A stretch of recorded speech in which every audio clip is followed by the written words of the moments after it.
আসসালামু আলাইকুম ওয়া রাহমাতুল্লাহি ওয়া বারাকাতুহু।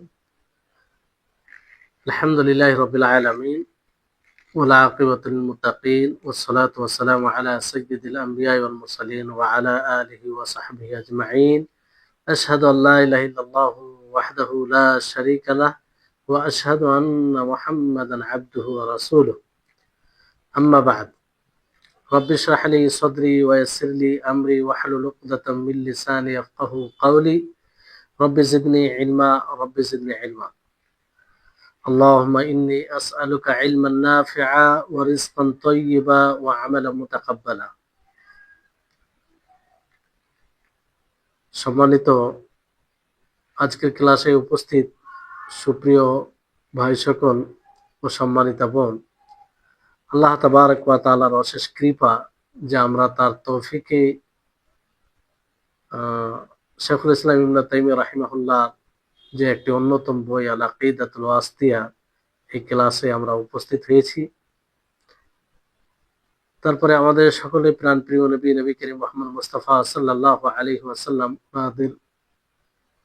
উনার উপরে অসংখ্য শান্তি ধারা বর্ষিত হোক। আল্লাহুম্মা সাল্লি আলাইহি আল্লাহুম্মা বারিক আলাইহি। সম্মানিত উপস্থিতিগণ, আজকে ইনশাআল্লাহ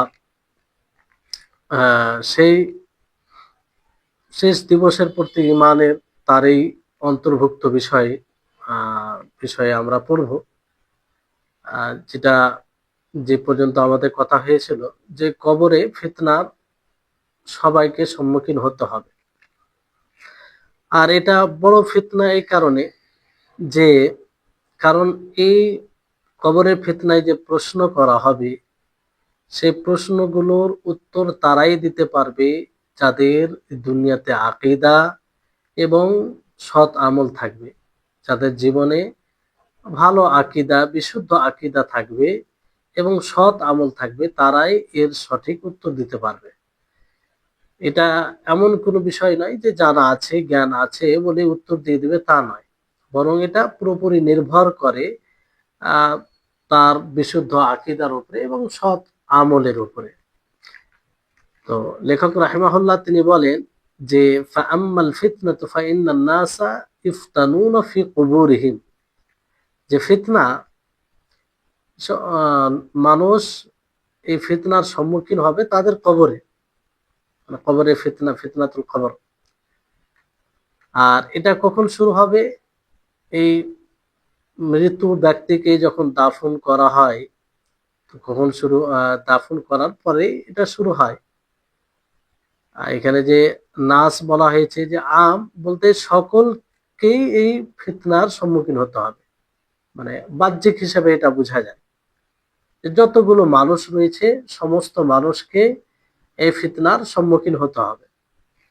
আর ফিতনা বলতে আপনাদেরকে বলা হয়েছে যে প্রশ্ন, যে ফারিস্তা প্রশ্ন করবে মান রাব্বুকা মা দীনুকা, তারপরে মান নাবিয়ুকা, এটা তো বাহ্যিক হিসাবে লেখক রাহিমাহুল্লাহর কথা যে সকলকেই প্রশ্নের সম্মুখীন হতে হবে, কিন্তু আসলে তা নয়। কিছু কিছু লোক এই থেকে আলাদা, যেমন আম্বিয়া রয়েছে, সিদ্দিকীন রয়েছে, বিশেষভাবে শহীদগুণ রয়েছে, তারপরে মোরাবিত বলতে যারা সীমান্ত এলাকায় আল্লাহর পথে যুদ্ধ হিসাবে মানে থাকে, সীমান্ত এলাকার হেফাজত করে, বলতে আল্লাহর রাস্তায় যুদ্ধের এতে।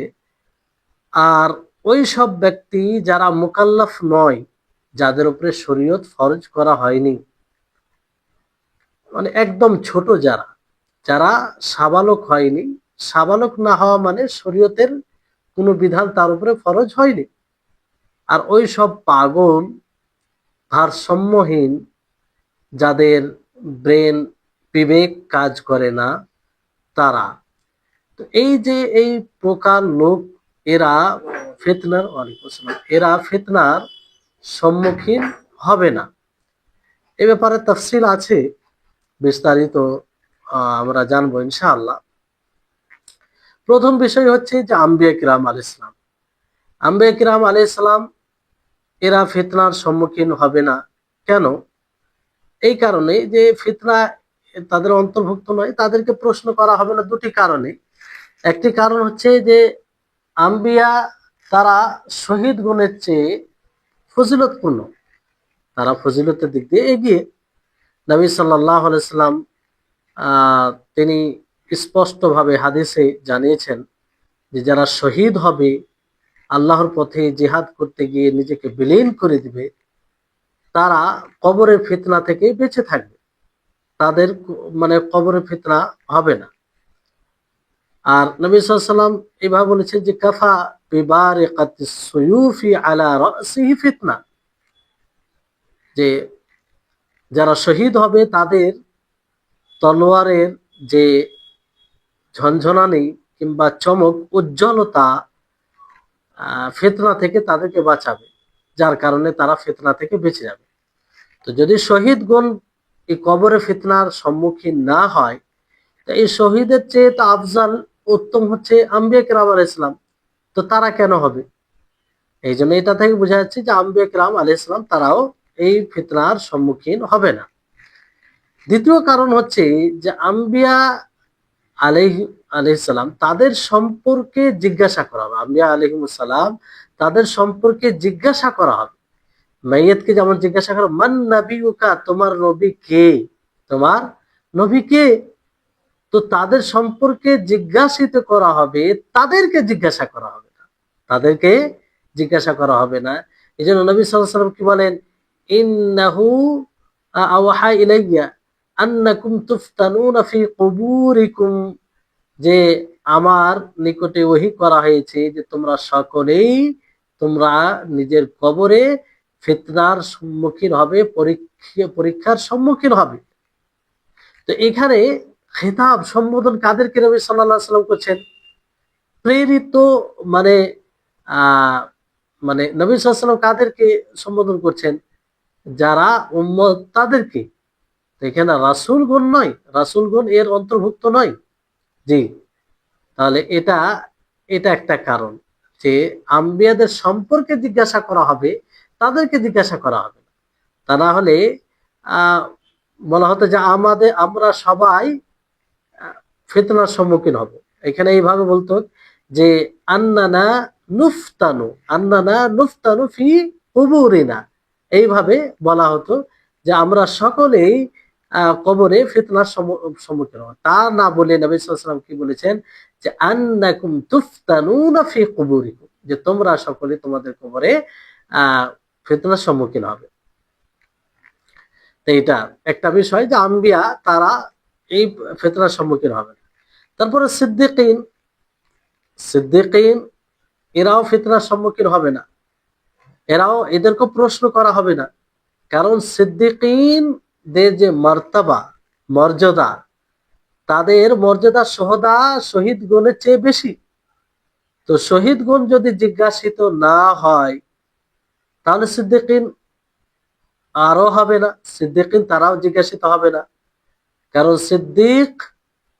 এই জন্য সিদ্দিক বলা হয় যে সে সত্যায়নকারী, আর তিনি সত্যবাদী, যে সত্যবাদী হয় এবং গাইবিয়াতের উপরে গাইবিয়াতকে সত্যায়ন করে কঠোরভাবে, যারা এর আওতায় চলে আসে তাদেরকে সিদ্দিকীন বলা হয়। তো তার সিদ্দিক সত্যায়ন এটা আগে থেকেই প্রমাণিত, কিংবা এটা স্পষ্ট। এই জন্য তাকে এই পরীক্ষার সম্মুখীন হওয়া দরকারই নেই। মানে পরীক্ষার সম্মুখীন কেন হবে? কারণ আল্লাহ তাআলা দেখবেন, আল্লাহ তাআলা এমনি তো সবকিছু জানেন।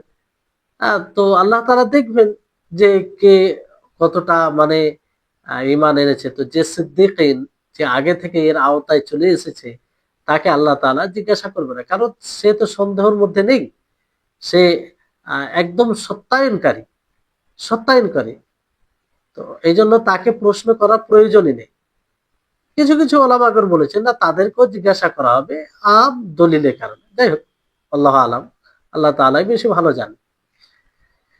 তৃতীয় প্রকার যাদেরকে যে প্রশ্নের সম্মুখীন হতে হবে না, তারা হচ্ছে শহীদগণ, যাদের ব্যাপারে বলা হলো যারা আল্লাহর রাস্তায় জিহাদ করতে গিয়ে নিজেকে বিলীন করে দিয়েছে, শহীদ হয়ে গেছে, তাদেরকে প্রশ্ন করা হবে না, কারণ তাদের ঈমান আছে বলেই তো সেই পথে জিহাদ করতে গিয়ে তারা শহীদ হয়ে গেছে। তারা নিজের জান ও মালকে বিক্রি করে দিয়েছে জান্নাতের বিনিময়ে। আল্লাহ তাবারক ওয়া তাআলা বলেন, ইন্নাল্লাহা আশতারা মিনাল মুমিনিনা আনফুসাহুম ওয়া আমওয়ালাহুম বিআন্না লাহুমুল জান্নাহ ইউকাতিলুনা ফি সাবিলিল্লাহি ফায়াকতুলুনা ওয়া ইউকতালুন। যে নিশ্চয় আল্লাহ তাবারক ওয়া তাআলা মুমিনদের কাছ থেকে তাদের জানকে, প্রাণকে এবং তাদের মালকে, ধন সম্পত্তিকে এই কথার বিনিময়ে ক্রয় করেছেন যে তাদের জন্য জান্নাতের বিনিময়, জান্নাতের বিনিময়। কারণ তারা আল্লাহর পথে কিতাল করবে, তারা নিজে শহীদ হবে, অন্যদেরকে হত্যা করবে। তো এটা থেকে স্পষ্ট যে তাদের এই প্রশ্ন করা প্রয়োজন নেই। তারপর আল্লাহ তাআলা বলেন, ওয়ালা তাহসাবান্নাল্লাযীনা কুতিলু ফি সাবিলিল্লাহি আমওয়াতা বাল আহইয়াউন ইনদা রাব্বিহিম ইউরযাকুন। যে তাদেরকে যারা আল্লাহর পথে আহ, সংগ্রাম করেছে, কিতাল করেছে, তাদেরকে মৃত মনে করো না, তাদেরকে মৃত মনে করো না, বরং তারা তাদের রবের নিকটে জীবিত রয়েছে, তাদেরকে রিজিক দেওয়া হয়। এটা এই আয়াত থেকে এটা স্পষ্ট হয়। তারপর নবী সাল্লাল্লাহু আলাইহি ওয়াসাল্লাম বলেন, কাফা বিবারিকাতিস সুয়ুফ আলা রাসি ফিতনা। যে তালোয়ারের যে উজ্জ্বলতা, কারণ তালোয়ার নিয়ে জিহাদ এরকম করতে হয়েছে তাদেরকে, সেই উজ্জ্বলতায় তাদেরকে এই ফিতনা থেকে বাঁচানোর জন্য যথেষ্ট হবে। তাই হচ্ছে বিষয়। আর মুরাবিত, মুরাবিত বলতে যে মারা গেছে, মানে সীমান্ত এলাকার হেফাজত করতে করতে মারা গেছে, তো সে এই ফিতনা থেকে মুক্ত থাকবে, কারণ তার সততা স্পষ্ট হওয়ার কারণে, যে এরকম যুদ্ধে মারা গেছে। তো যেমন শহীদের ব্যাপারে বলা হয়েছে, তো শহীদ যেমন, অনুরূপ ভাবে মুরাবিত সে একটা যুদ্ধের একটা দিক। তো আল্লাহ তাআলার দুশমনের সাথে লড়াই করতে গিয়ে, আল্লাহ তাআলার কালিমাকে সুউচ্চ করার উদ্দেশ্যে, দিনকে প্রচার প্রসার, দিনের সহযোগিতার উদ্দেশ্যে, তাহলে এটা তো তার ঈমানের উপরে একটা বড় দলিল, তার সৎ ঈমানের উপরে একটা বড় দলিল এটা। জি, তো এই হচ্ছে মুরাবিত। এই জন্য তারাও এই ফিতনার সম্মুখীন হবে না। জি, রাসূল সাল্লাল্লাহু আলাইহি ওয়াসাল্লাম হাদিসে বলেন যে রিবাতু ইয়াউমিন ওয়া লাইলাতিন খায়রুম মিন সিয়ামি শাহরিন ওয়া কিয়ামি ওয়া ইম্মাতা জারা আলাইহি আমালুহু আল্লাযী কানা ইয়ামালুহু ওয়া আজরা আলাইহি রিজকুহু ওয়া মিন ফাতান। যে একদিন অথবা এক রাত্রের সীমান্ত মানে পাহারা দেওয়া, মানে প্রহরী হওয়া, এটা উত্তম এক মাস রোজা ও কিয়াম করার চেয়ে বেশি। আল্লাহু আকবার। যদি সে মারা যায়, সীমান্ত এলাকার হেফাজত করতে করতে যদি মারা যায়, তো তার একটি সকাল, একটি সন্ধ্যা, এক মাস কিয়াম ও এক মাস কিয়াম মানে এক মাস তাহাজ্জুদ সালাত এবং এক মাস সিয়াম রোজা রেখে যতটা নেকি, তার চেয়ে বেশি উত্তম। আল্লাহু আকবার। যদি সে মারা যায়, আর মানে তার আমল জারি হবে, যেটা সে আমল করতো আর কি, আর ফিতরা থেকে সে মুক্ত হবে। যাই হোক, এই হাদিস থেকে এটা স্পষ্ট হয় যে মুরাবিদ যারা সীমান্ত এলাকার হেফাজতে থাকে, তারা এই ফিতনার সম্মুখীন হবে না। পঞ্চম শ্রেণীর লোক, যে ছোট, যারা একদম ছোট, যাদের উপরে শরীয়ত ফরজ হয়নি, যারা সাবালক হয়নি কিংবা পাগল, ব্রেন শক্তি, বিবেক কাজ করে না, তারা ফিতনার সম্মুখীন হবে কি হবে না এই ব্যাপার নিয়ে বিষয় রয়েছে। তো কিছু ওলামাগণ বলেছেন যে না, তাদেরকে জিজ্ঞাসা করা হবে, তারা ফিতনার সম্মুখীন হবে, যদিও ছোট হয় আর পাগল হয়, ব্রেন ভারসাম্যহীন হয়, তারপরেও তাদেরকে জিজ্ঞাসা করা হবে আম দলিল থাকার কারণে, ব্যাপকভাবে। কারণ নবী সাল্লাল্লাহু আলাইহি ওয়াসাল্লাম কি বলেছেন যে ইন্নাকুম তুফতানুনা ফি কুবুরিহিম, যে তোমরা তোমাদের কবরে ফিতনার সম্মুখীন হবে। এই জন্য যদি মানে দুনিয়াবী জীবনে তাদের যে উপরে ফরজ অন্যদের উপরে ছিল সেটা সাকিত হয়ে যাবে, কিন্তু মৃত্যুর পরে সেটা কি হবে, আহ, জিজ্ঞাসা করা হবে অন্যদের মতো। তো এই হচ্ছে বিষয়, কিছু ওলামাগণ এটা বলেছেন। আর কিছু ওলামা বলেছেন যে না, যারা একদম পাগল কিংবা ছোট তাদেরকে প্রশ্ন করা হবে না, তারা এই ফিতনার সম্মুখীন হবে না, কারণ তারা মুকাল্লাফ নয়, তাদের উপর আল্লাহ তাআলা শরীয়ত ফরজ করেনি। মুকাল্লাফ যদি না হয় তো তাদেরও হিসাবও নেই, হিসাব তার উপরে হবে যে মুকাল্লাফ হবে, মানে যার উপরে শরীয়ত ফরজ হয়ে যাবে সে গুনাহ করবে, তার গুনাহ শাস্তি পাবে। আর এরা তো না শাস্তি পাবে, না তাদের সওয়াব রয়েছে। যদি তারা সৎ আমল করে থাকে তো তার উপরে সে অবশ্যই নেকি পাবে, কিন্তু গুনাহ করলে মানে তার পাপ নেই, কারণ ওই সময় তাদের ব্রেন বিবেক এগুলো পরিপক্ক হয় না। তো এই হচ্ছে বিষয়। তো লেখক রাহিমাহুল্লাহর কথা থেকে এটা বের হয়ে যায় ফাইনান নাস, মানে এই যে সমস্ত লোক ফিতনার সম্মুখীন হবে, পাঁচ প্রকারের লোক: আম্বিয়া এবং সিদ্দিকিন যারা সোহাদা শহীদগণ, মুরাবিত মানে সীমান্ত এলাকার যারা হেফাজত করে, আর যাদের কোনো আক্কেল নেই, বিবেক নেই, পাগল, তারা। এই পাঁচ প্রকার লোক সমস্ত লোক থেকে আলাদা হয়ে যায়। এরা যদি কিছু কিছু শ্রেণীর লোকের ব্যাপারে ইখতিলাফ যেটা বলা হলো, যে কিছু বলেছেন এটা হবে, কিছু বলেছেন হবে না, তো যাই হোক, এক কথায় পাঁচ প্রকার লোক বাদ দিয়ে সকলেই ফিতনার সম্মুখীন হবে। তাহলে স্পষ্ট।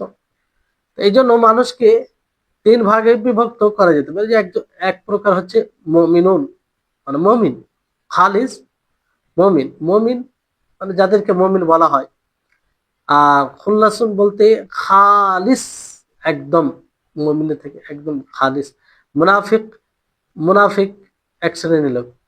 তো এই যে মুমিনুন খুল্লাসুন মানে এই দুই প্রকার লোক যে আছে, আহ একটা মুমিনুল খুল্লাস মানে খালিস মুমিন, আর মুনাফিক, এরা প্রশ্নের সম্মুখীন হবে। মুনাফিকরাও প্রশ্নের সম্মুখীন হবে, আর মুমিনরাও প্রশ্নের সম্মুখীন হবে। তবে ওই যে পাঁচ প্রকার লোক, শ্রেণীর লোক আলাদা হবে, এটা আপনাদেরকে বলা হবে।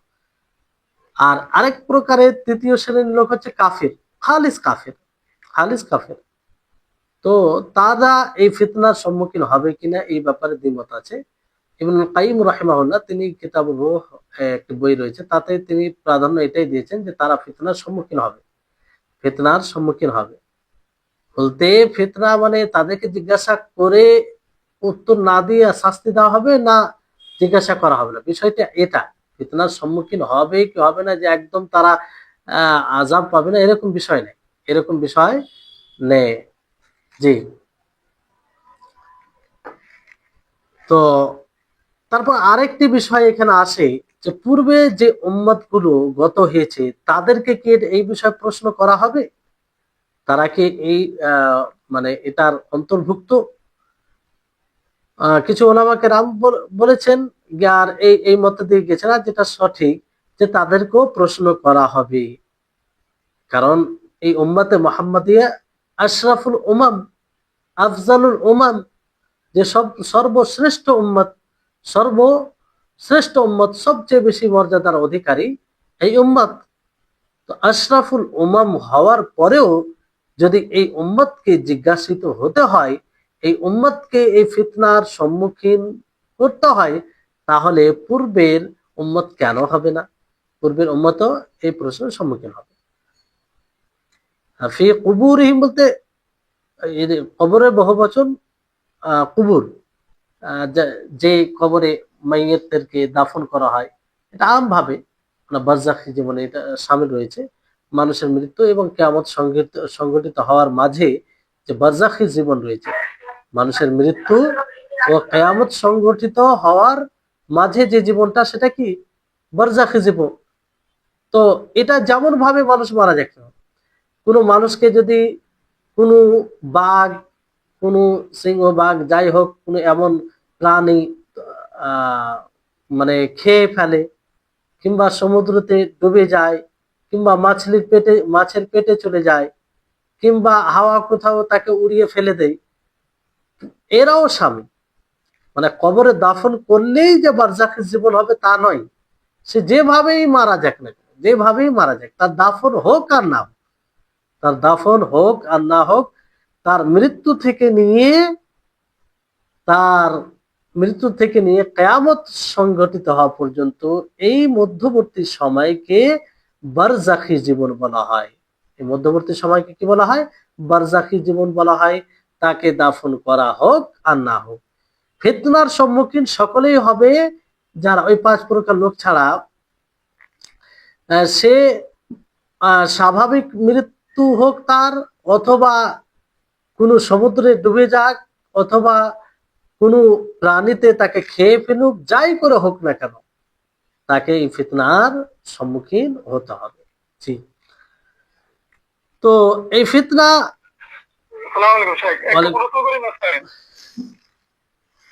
জি, তো বিষয় হচ্ছে এটা যে স্বাভাবিকভাবে ফিতনা তখনই হবে যখন দুনিয়াবী অবস্থা শেষ হয়ে যায়, মানুষের মৃত্যু হয়ে গেল মানে শেষ, মানে তার বারজাখী জীবন শুরু হয়ে যায়।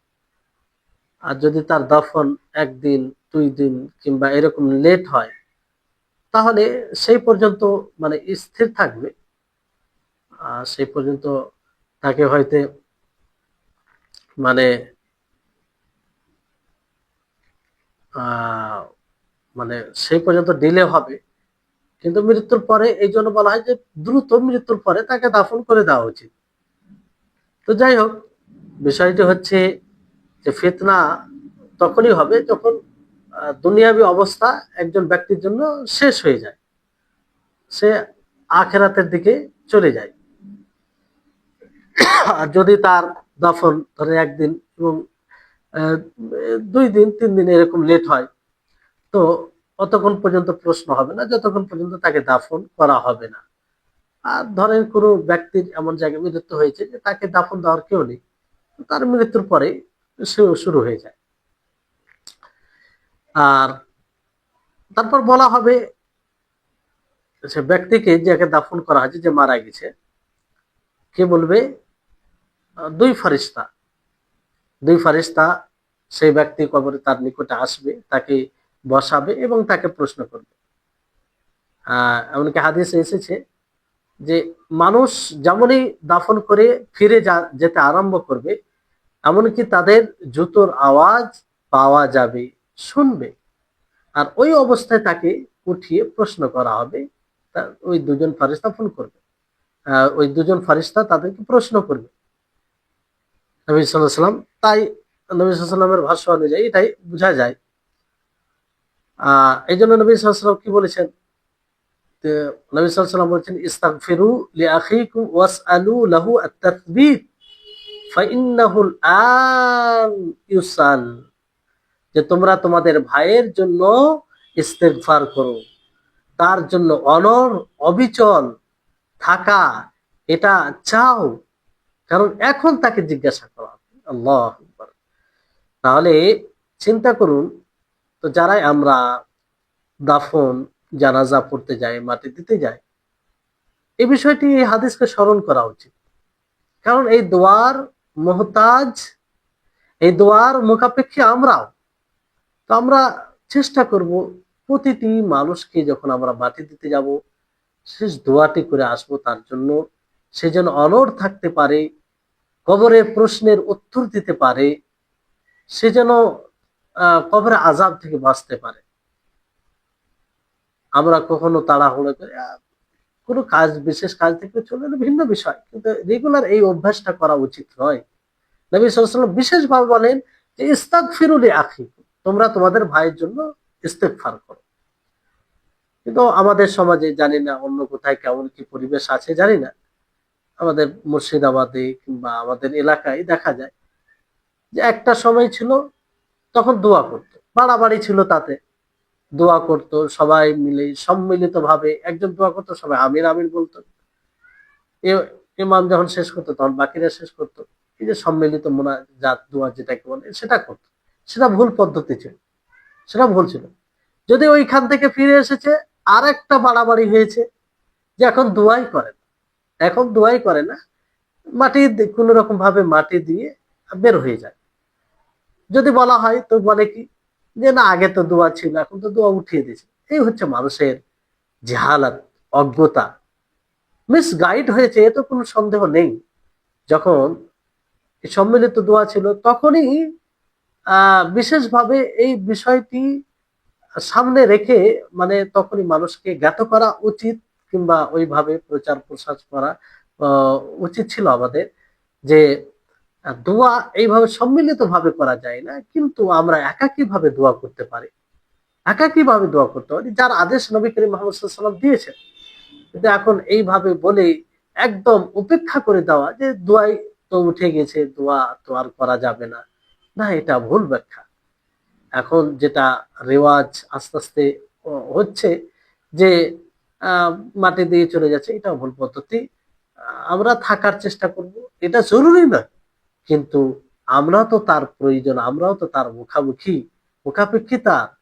একদিন আমরাও চাইবো আমাদের জন্য দোয়া করুক, ইস্তিগফার করুক, যাতে আমরা সেই কবরের কঠিন সেই অবস্থা মুহূর্ত থেকে আমরা হ্যাঁ মানে বাঁচতে পারি।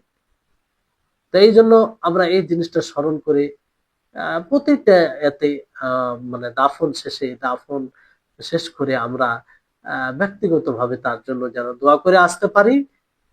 আল্লাহ, এতে নবী সাল্লাল্লাহু আলাইহি সাল্লামের হুকুম এবং তার আদর্শ এবং নীতির উপরে আমল হবে, আর মাইয়াতের উপরে বড় এক ইহসান করা হবে, বড় এক ইহসান করা হবে। জি, তো এই হচ্ছে বিষয়। এবার কিছু মানে আসর আসার রয়েছে, মানে তাতে এসেছে যে সেই দুটি ফারিস্তার নাম হবে মুনকার নাকির। মুনকার নাকির, আহ মুনকার নাকির বলা হয়েছে আকীদা গ্রন্থ কিছু কিছু ইয়েতে এসেছে। তো মুনকার নাকির এটার ব্যাপারে আহ মানে আছে যে এটা সঠিক না বেঠিক।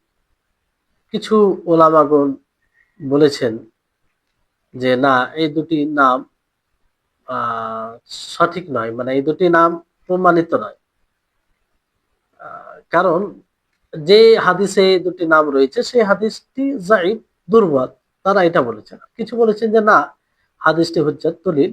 আর এই নামটা মানে ওরা যে নিজে মুনকার তা কারণে, তার কারণে মুনকার বলা হয় না, বরং মুনকার এই ক্ষেত্রে বলা হয় যে মৃত ব্যক্তি যে মারা গেছে, সে তার সেই দুজন ফারিস্তাকে জানে না, তার সাথে পরিচয় নেই, এই ক্ষেত্রে মুনকার।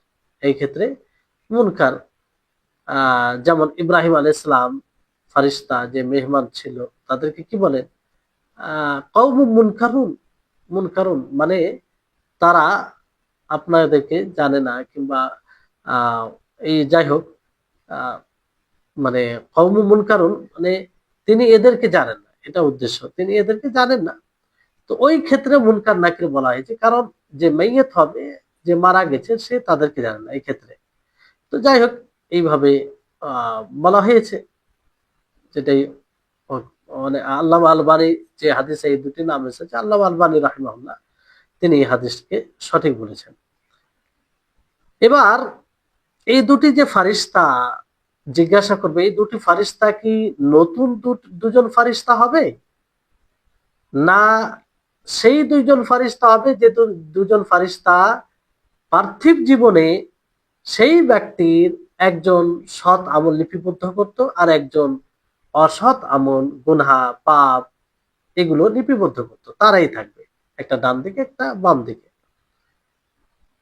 তো এই ব্যাপারে কিছু বিজ্ঞানীগণ বলেন যে তারা মূলত ওই দুটোই ফারিস্তা, যে দুটো ফারিস্তা পার্থিব জীবনে ছিল, একজন ডান দিকে একজন বাম দিকে, যারা সৎ আমল এবং অসৎ আমল লিখতো, একজন সৎ আমল একজন অসৎ আমল।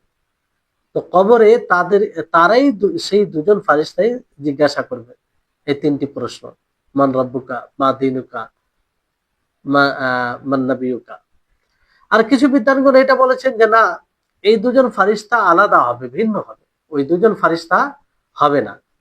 আল্লাহ তাবারক ওয়া তাআলা বলেন যে ওয়ামা ইয়ালামু জুনুদা রাব্বিকা ইল্লা হুয়া, যে তোমার রবের লস্কর কে তারা সে জানে না, তিনি ছাড়া তার যে সেনাবাহিনী অর্থাৎ ফারিস্তাগণ কত হবে কেউ জানে না। মালাইকা একজন বহু একটা মানে মখলুক আল্লাহ তাআলার, তো অনেক রয়েছে। নবী সাল্লাল্লাহু আলাইহি ওয়াসাল্লামের এই হাদিস থেকে বোঝা যায় যে আতাতিস সামাউ ওয়া হাক্কা লাহা আন তাইতা মা মিন মাওদি'i শিবরিন ইল্লা ওয়া ফীহি মালাকুন কায়িমুন লিল্লাহি আও রাকিউন আও সাজিদ।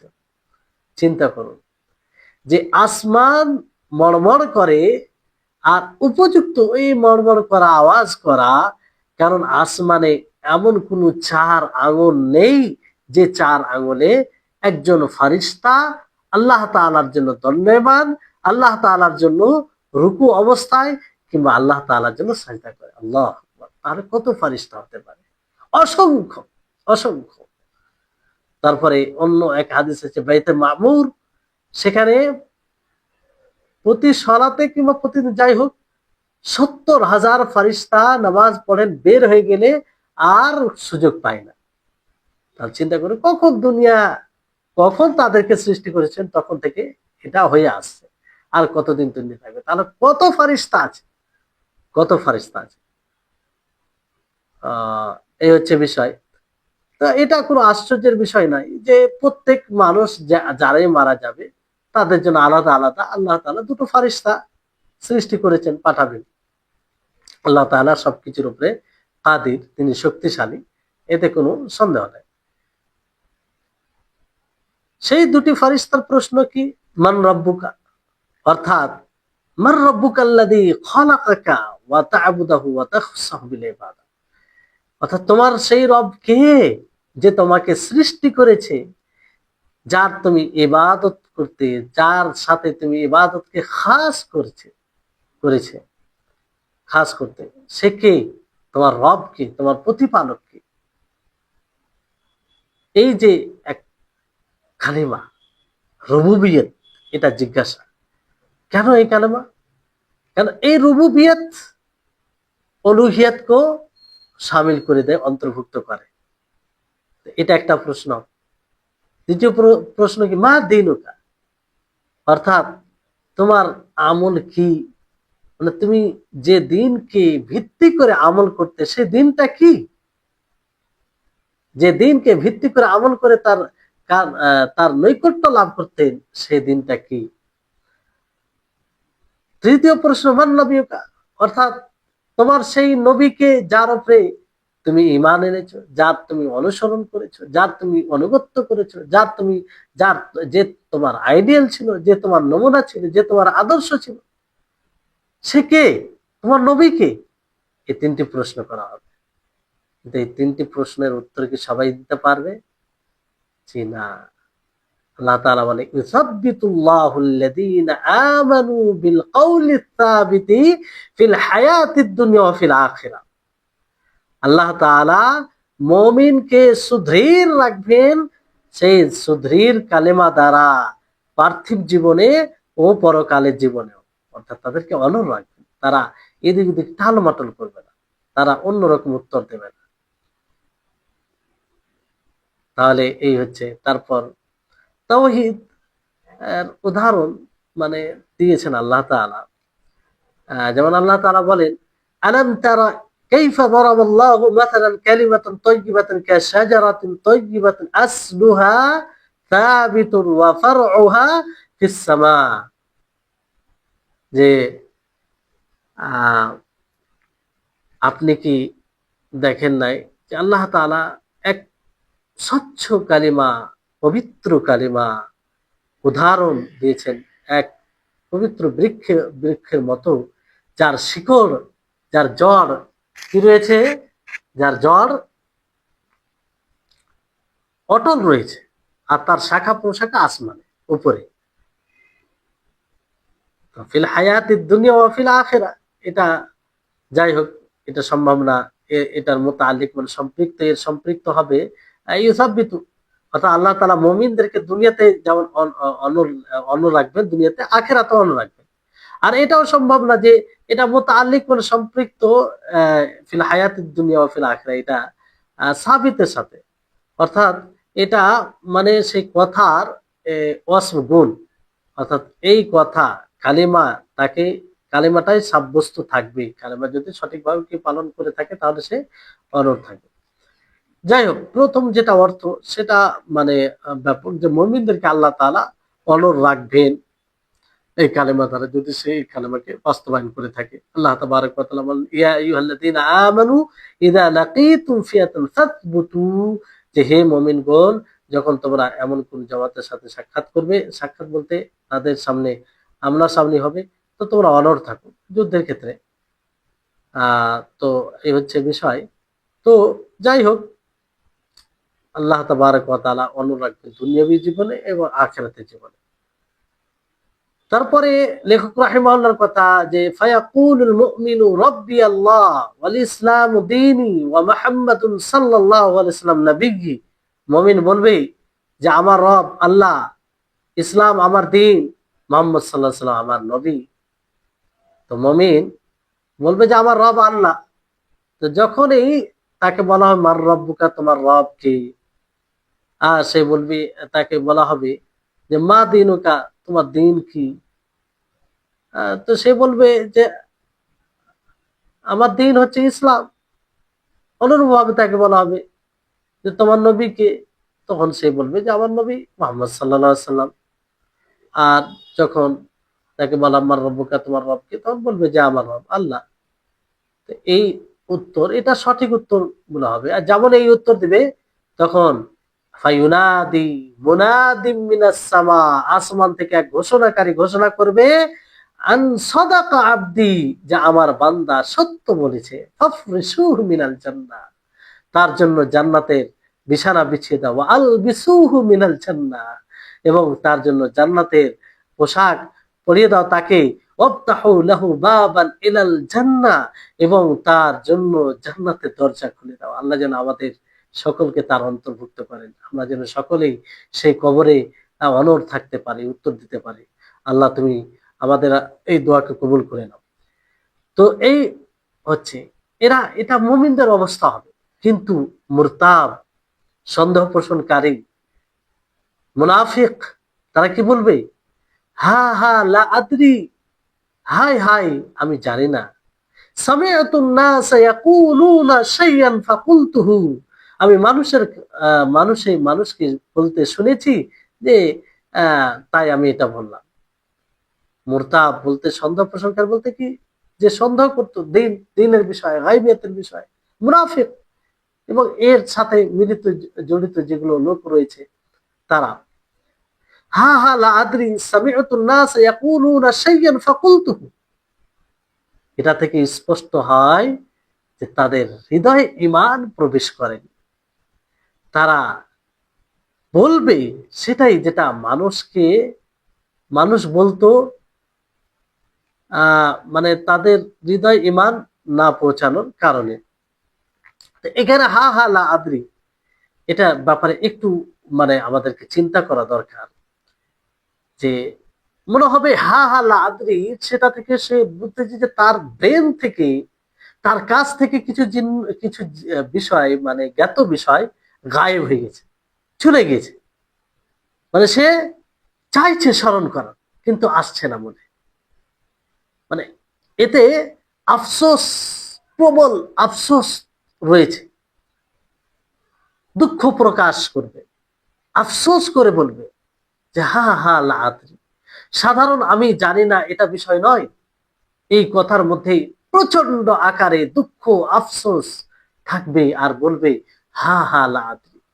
সে স্মরণ করার চেষ্টা করবে যে লোক কি বলতো কিংবা সঠিকটা কি, কিন্তু মনে আসবে না, কারণ দিনের প্রতি সন্দেহ পোষণকারী, তার হৃদয়ে ঈমান পৌঁছায়নি, ঈমান স্পর্শ করেনি, ফলে সে সেটাকে স্মরণ করতে সক্ষম হবে না। প্রচন্ড আকারে সে আফসোস করে এটা বলবে যে হা হা লা আদরি। সে ধারণা করবে, আসলে সে তার ধারণা থাকবে যে আমি এর উত্তর জানি, কিন্তু তার মনে আসবে না। তার মাঝে এবং উত্তর মাঝে প্রাচীর হয়ে যাবে। হ্যাঁ, আর সে বলবে হা হা লা আদরি, হায় হায় হা আমি জানি না। আর বলবে যে সামিআতুন নাস ইয়াকুলুনা শাইআন ফাকুলতু, আমি মানুষকে এরকম কিছু বলতে শুনতাম, তাই আমি বললাম হা হা লা আদরি। সে না এটা বলবে যে আমার রব আল্লাহ, আর না সে এটা বলবে আমার দিন ইসলাম, আর না সে এটা বলবে আমার নবী মুহাম্মদ। কারণ দুনিয়াতে সে সন্দেহ পোষণকারী ছিল, দুনিয়াতে সে মুনাফিক ছিল, দুনিয়াতে সে ইসলামের শত্রু ছিল, দুনিয়াতে সে দিনের শত্রু ছিল, দুনিয়াতে সে আল্লাহ এবং তার রাসূলের শত্রু ছিল। এই জন্য সে উত্তর দিতে সক্ষম হবে না। তো যখন কবরে প্রশ্ন করা হবে, এই প্রশ্নের উত্তর এতটাই দরকার পড়বে, সঠিক উত্তরের দরকার পড়বে, কিন্তু সে অক্ষম হবে, বলতে পারবে না। আর এই কথা বলবে হা হা লা আদরি সামিআতুন নাস ইয়াকুলুনা শাইআন ফাকুলতু। তাহলে ঈমান শুধু কি কথার নাম ঈমান? কি করে আমরা বলতে পারি যে কথার মানে শুধু ঈমান কথা, আহ মানে ঈমান বললেই যে ঈমান হয়ে যায়, এটা বলতে পারি আমরা? না, বরং ঈমান হৃদয়ে পৌঁছাতে হবে, তার প্রভাব তার শরীরে, তার বাস্তব জীবনে পড়তে হবে। তারপরে লেখক রাহিমাহুল্লাহ কথা, ফায়াদরিবু বিমিরজাবাতিন মিন হাদিদ ফায়াসিহু সাইহাতান ইয়াসমাউহা কুল্লু শাইইন ইল্লাল ইনসান, যে তাকে লোহার হাতুড়ি মারা হবে, সে এমন এক চিৎকার করবে যে চিৎকার মানুষ ব্যতীত সকল মানুষ শুনবে, মানুষ ব্যতীত সকল প্রাণী শুনবে। যখন সে উত্তর দিতে পারবে না, তখন তার উপরে, সে কাফের হোক অথবা মুনাফিক হোক অথবা এরকম নাফরমান অবাধ্যকারী বান্দা হোক, তার উপরে এরকম শাস্তি শুরু হয়ে যাবে। মির্জাবা এখানে বলা হয় লোহার হাতুড়কে। অনেক কিছু রেওয়ায়তে এসেছে যে তাকে যদি মিনাতে যত লোক থাকে হয় অবস্থান করে, সকলে যদি উঠানোর চেষ্টা করে উঠাতে পারবে না। আল্লাহু আকবার। আল্লাহ আমাদের হেফাজত করুন। তো এই মারার কারণে এমন সে এক চিৎকার করবে, বিকট আওয়াজ করবে, যে আওয়াজ ইনসান ব্যতীত মানুষ ব্যতীত সকলে শুনবে। আর মানে তার আশেপাশে যারা থাকবে সকলে শুনবে। আর এই আওয়াজ দ্বারা প্রভাবিত হয় মানুষ, ইফেক্ট পড়বে যেসব প্রাণী শুনে তাদের এতে। নবী সাল্লাল্লাহু আলাইহি ওয়াসাল্লাম, যেমন নবী সাল্লাল্লাহু আলাইহি ওয়াসাল্লাম এক কবরস্থান থেকে অতিক্রম করছিলেন মুশরিকিনদের, তিনি খচ্চর উপরে ছিলেন, হঠাৎ করে সেই খচ্চরটি স্থির ছিল না, মানে এদিক ওদিক করছিল আর কি। তখন নবী সাল্লাল্লাহু আলাইহি ওয়াসাল্লাম বলেন যে সেই কবরের আযাবকে শুনতে পাচ্ছে, ফলে তার এরকম অবস্থা। এখানে মানুষ ব্যতীত সবাই শুনবে, এর মধ্যে হিকমা রয়েছে। মানুষ ব্যতীত সকল প্রাণী শুনবে, কিন্তু মানুষ শুনবে না। অনেকের প্রশ্ন হতে পারে যে মানুষ কেন শুনবে না, মানুষ কেন এই শোনা থেকে বঞ্চিত হবে? তার হিকমা রয়েছে। এক নম্বর হিকমা এটা আমরা বলতে পারি যে নবী সাল্লাল্লাহু আলাইহি ওয়াসাল্লাম যেদিকে যে কথা বলেছেন যে লাউলা আন লা তাদাফানু, যে মানুষ দাফন করবে না যদি কবরে আযাবকে শুনে নেয়। হাদিসের যেটা অর্থ হচ্ছে যে কবরে আযাবকে যদি মানুষ শুনে নেই, তাহলে মানুষ দাফন করা ছেড়ে দিবে। এত ভয়ঙ্কর আযাব হবে, এত ইফেক্টেড আওয়াজ হবে যে মানুষ দাফন করা ছেড়ে দিবে। ফলে আল্লাহ তাআলা মানুষকে শোনার শক্তি দেয়নি। এটা একটা হিকমত। দ্বিতীয় হিকমত হচ্ছে যে এই মানুষ যখন শুনতে পায় না, এতে মাইয়াতের যে দোষ রয়েছে সেটাকে পর্দা করা হয়, সেটাকে ছুপিয়ে দেওয়া হয়। কারণ মানুষ যখনই শুনবে চিৎকার করছে বিকট আওয়াজ, তো এতে জেনে যাবেন সে পাপী ছিল, গুনাহগার ছিল, সে উত্তর দিতে পারেনি, ফলে তার এই অবস্থা। এটা একটা কারণ। তৃতীয় হিকমা হচ্ছে যে পরিবারের অস্থিরতার কারণ হবে। যদি পরিবারের লোক শুনে নেই তার আযাবের মানে আওয়াজকে, সে যে চিৎকার করবে সেটা কি, তো মানুষ সেই পরিবারের লোক কি স্থির থাকবে? স্থির থাকবে না, স্থির থাকবে, অস্থির হয়ে যাবে। কি, কেমন ভাবে, কেমন আছে আমার আব্বা কিংবা আমার মা কিংবা আমার ছেলে কিংবা আমার সাথী কিংবা আমার বন্ধু কিংবা আমার বোন, অস্থির হয়ে যাবে। চতুর্থ যেটা বিষয় হচ্ছে যে যাতে মানুষ সেই মাইয়াতের পরিবারকে লজ্জা না দেয়, লজ্জা না দেয়।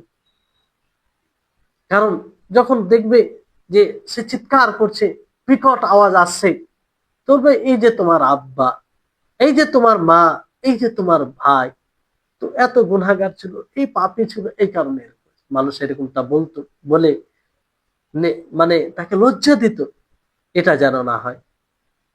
পঞ্চম হিকমা হচ্ছে যে হতে পারে সেই আওয়াজ শুনে আমরাও হালাক হয়ে যাই, আমাদের মধ্যেও কেউ এতটা এফেক্টেড হয়ে যেত যে সে মারা যেত, এরকমটা হতো। কারণ এই আওয়াজ স্বাভাবিক আওয়াজ হবে না, ভয়ঙ্কর আযাব হবে।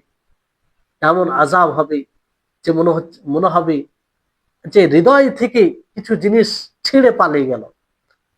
মানুষ মারাও যেতে পারে, বেহুশ হয়ে যেতে পারে। ফলে আল্লাহ তাআলা মানুষকে শোনার ওই শক্তি দেয়নি।